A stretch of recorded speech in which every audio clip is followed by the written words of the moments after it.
We are here after a electrifying and topsy-turvy roller coaster. There are so many words that can describe what we just saw here at Burrow Field under the lights as the Missouri Tigers in a fourth quarter which featured 34 combined points take home a thriller 30-23.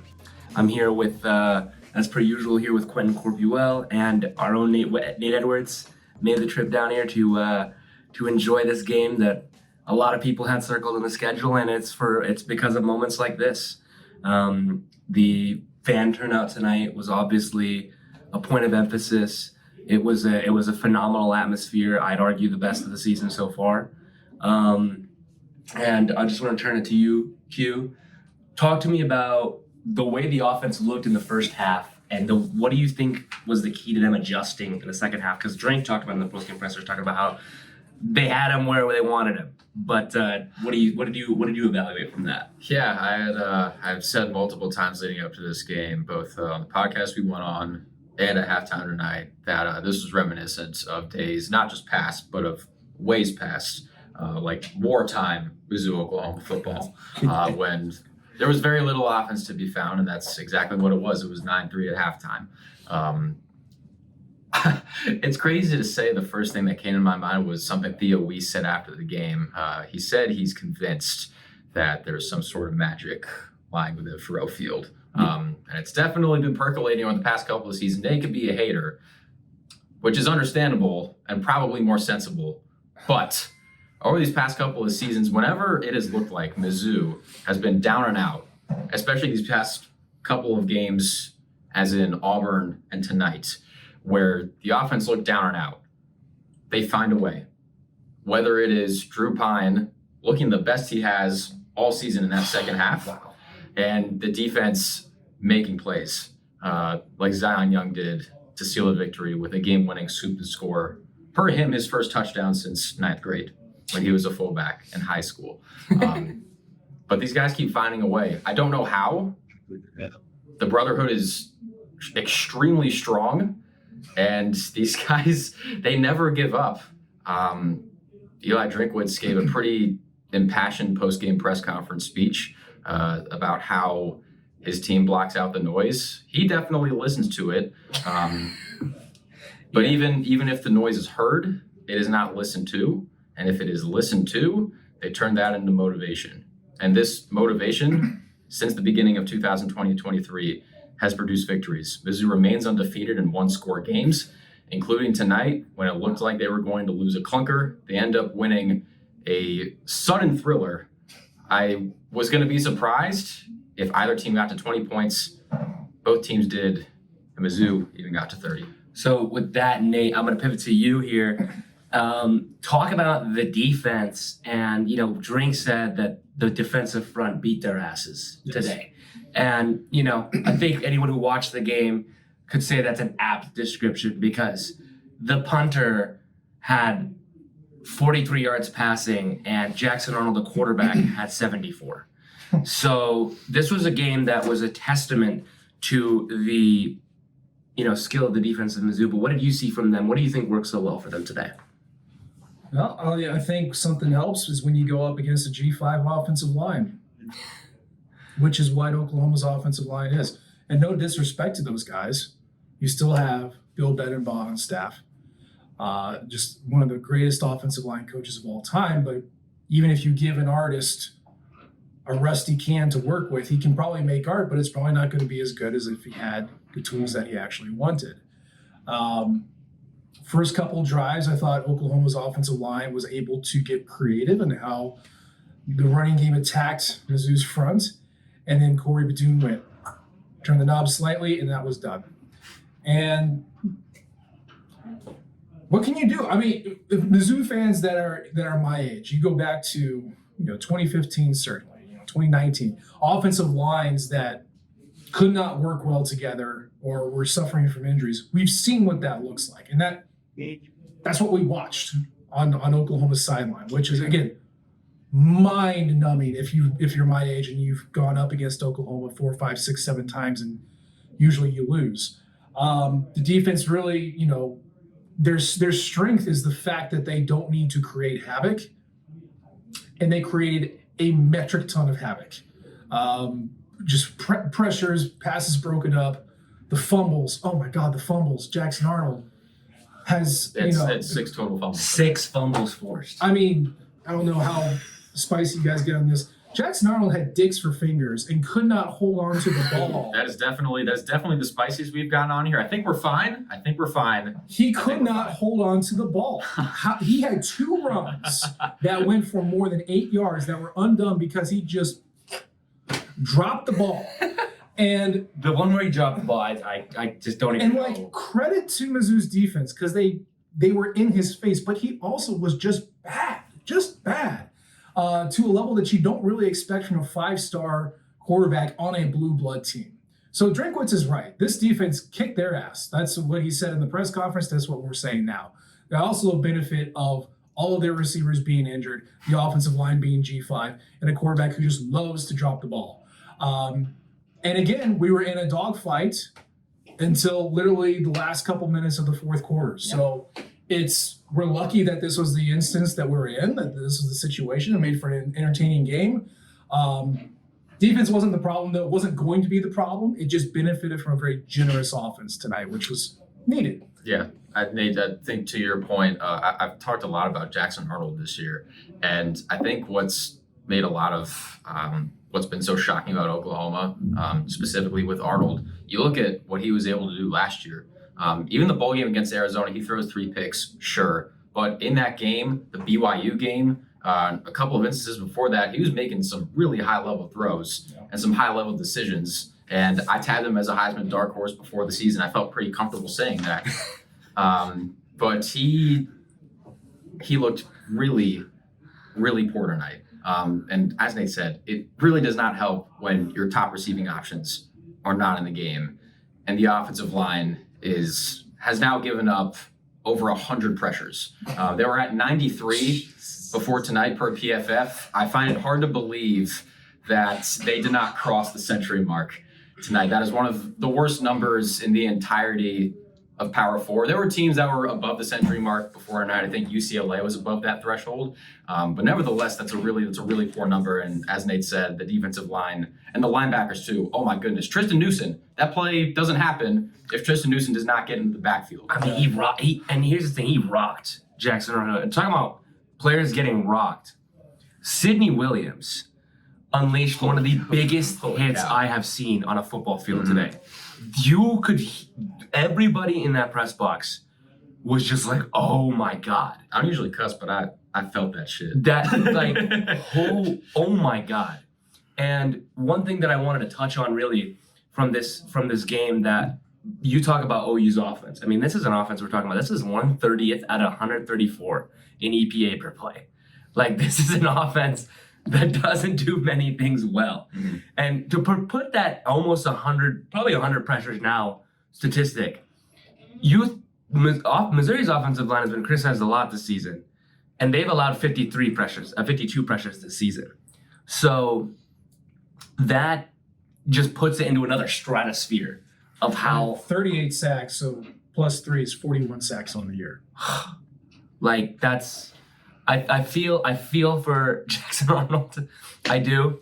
And to your point about dark horse candidate, there's people like me who tabbed Oklahoma State as a potential Big 12 title contender before this year. I heard Q talking about Florida State, thought that Florida State could be a potential ACC champion this year. That's what we love about college football. College football brings unexpectedness. College football brings things you don't expect, and that's certainly what we saw here on the field tonight.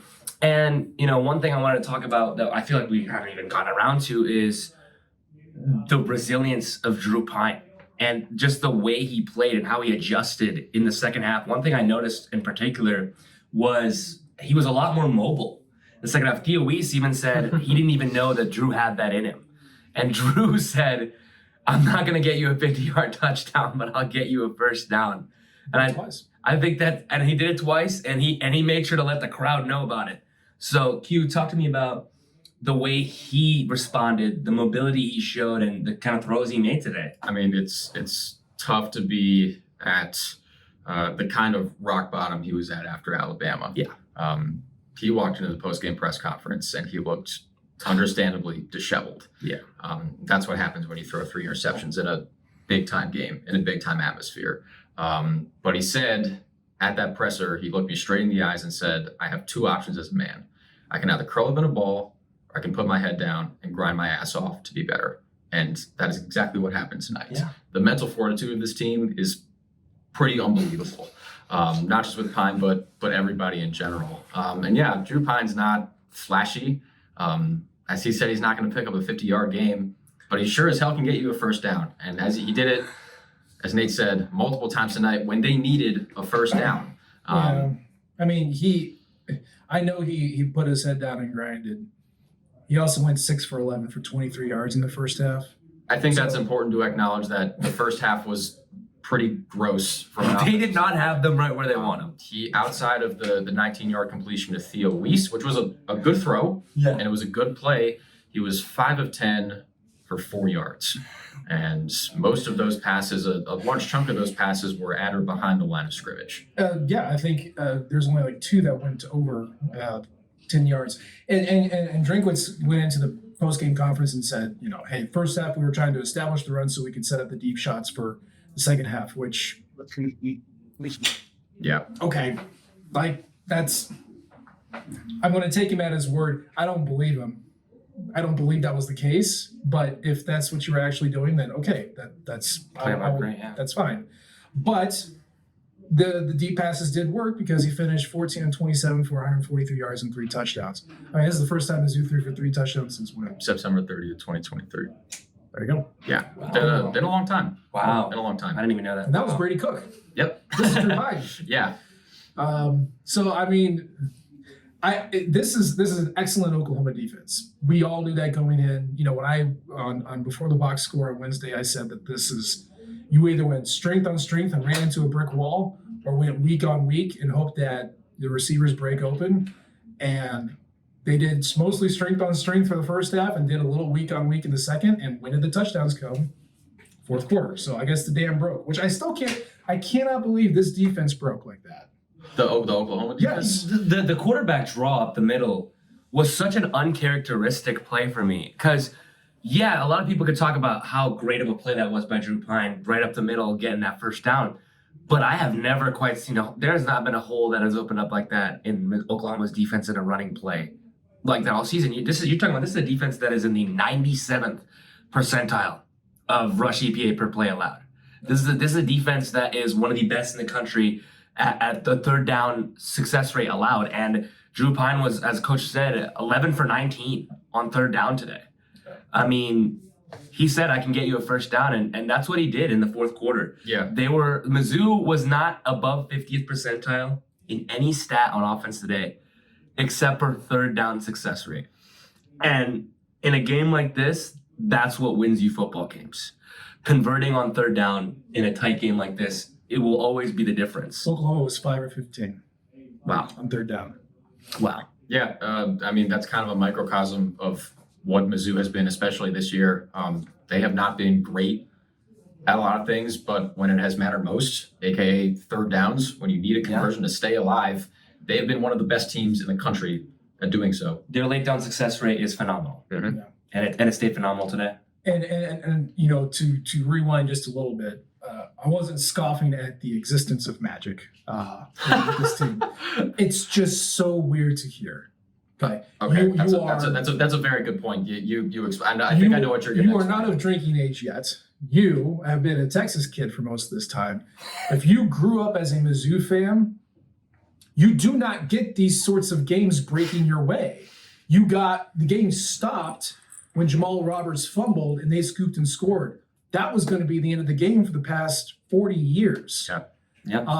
And instead, Eli Drinkwitz and his pixie magic and whatever the hell they do, grind, score, Theo Weiss does Theo Weiss things, and then they get a scoop and score. And they did not flinch. I'm sitting in the corner of the press box going, that's game. Good run, guys. Because that's just what happens at Mizzou, especially.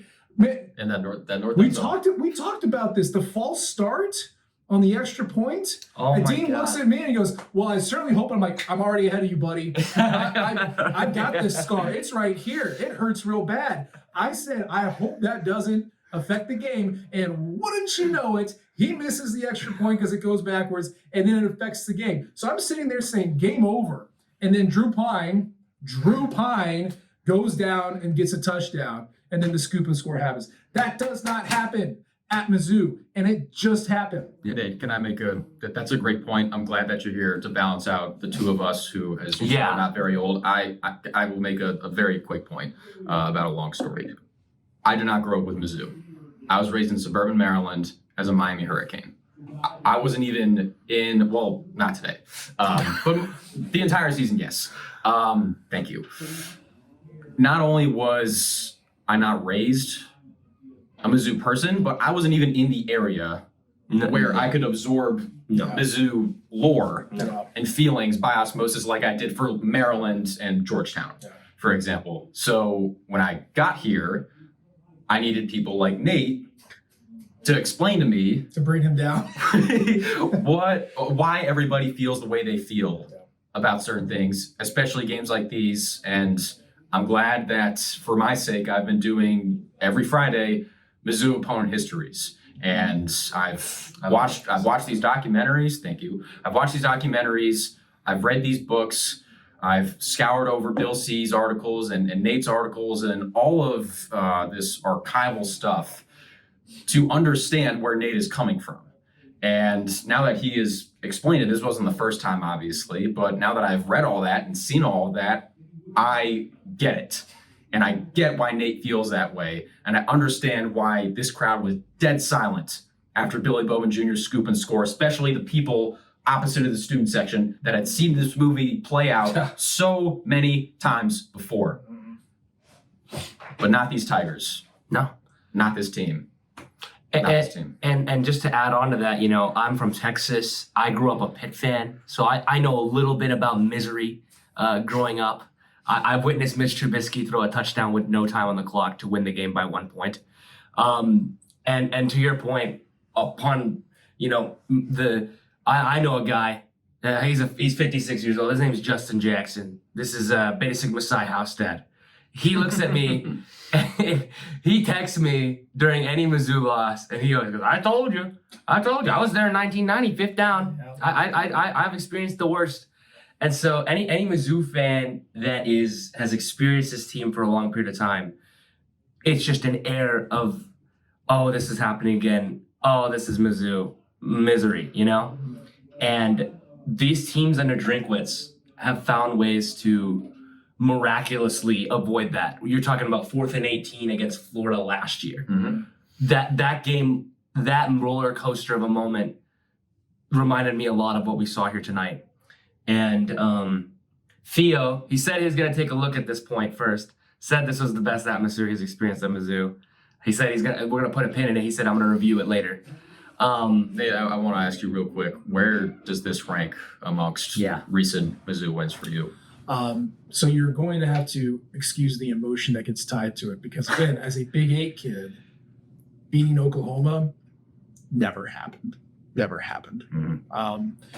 Or it happened rarely. So this is up there. I mean, you know, it's certainly not like the epicness of 2010 when you had a full day that got built into it, Mm-hmm. and it's not something like a Florida that does save the season at the end of the day. It's very similar to K-State, frankly, if I had to put it that way. Mm-hmm. The amount of pent-up jubilation that I had for beating a old Big 12, Big 8 bully last year on just an improbable field goal kick, and then beating basically the hegemon of my childhood, again, on an improbable series of events in the fourth quarter.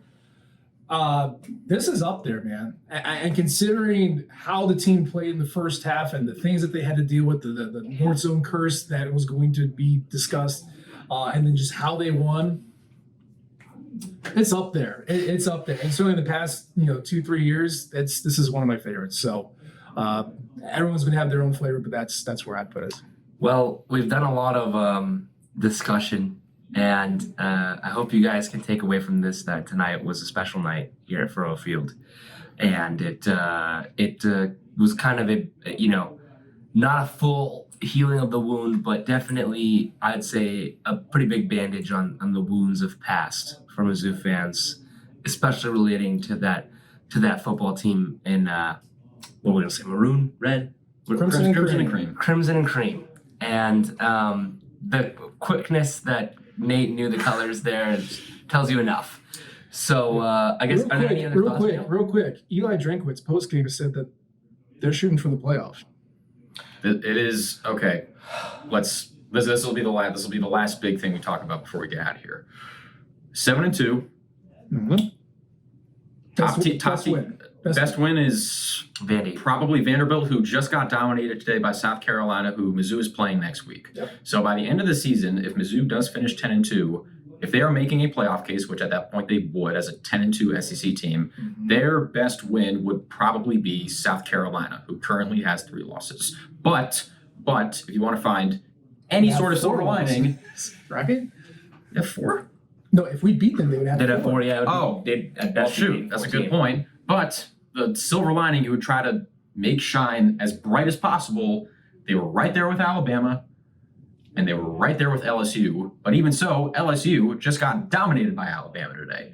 And so even with the silver linings that could come with saying, hey, our best win is South Carolina, compared to the other teams that might be vying for a playoff spot, Mizzou's lack of a signature win will probably be detrimental, especially because they're 2 nationally televised games against teams that will make the playoff. They got outscored 75-10. And not exactly the most glowing endorsement for this team belongs to be here when your 2 games that were actually the ones that everyone in the country really watched, they had a point differential of -65.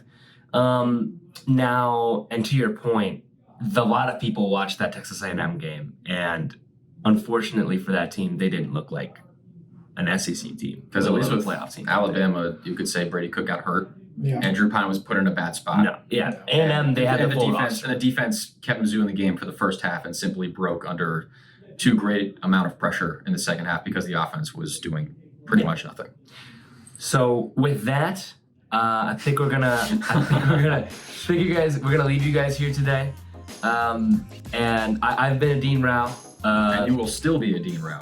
Yes. Never stop being a Dean Rao. I am a Dean Rao. And this is Quentin Corpuel. And this is Nate Edwards. We're very happy to have Nate here for today, to give us that, that balance of Mizzou for life and indoctrinated. But signing off, and we hope you guys have a fantastic rest of your day. Thank you, everyone, for tuning in to Rock M Radio, a proud partner of Fans First Sports Network. Rock M Radio is the official podcast network of Rock M Plus, a new and exciting subscription service provided by me and the other voices of Rock M Radio. Please take a few moments to head over to rockm.plus and sign up for an account today. The cost is only $5 a month, and the benefits include access to our live podcast, a subscriber-only message board, weekly newsletters, and more. If you enjoyed this episode of Rock M Radio and would like to see more just like it beamed directly into your personal device, make sure to click the subscribe button below and tell your friends. Our podcast feed is available through the Apple Podcast app for iPhone, Google Podcast app for Android, whatever app you listen to your podcast. You can also find Rock M Radio on Spotify. If you're looking for a podcast about your favorite team that is not the Missouri Tigers, Fan First Sports Network is your answer. A full podcast network loaded with the team-specific podcasts covering Major League Baseball, the NFL, NHL, NBA, MLS, and more. And we'll be back with more episodes of Rock M Radio coming to you soon.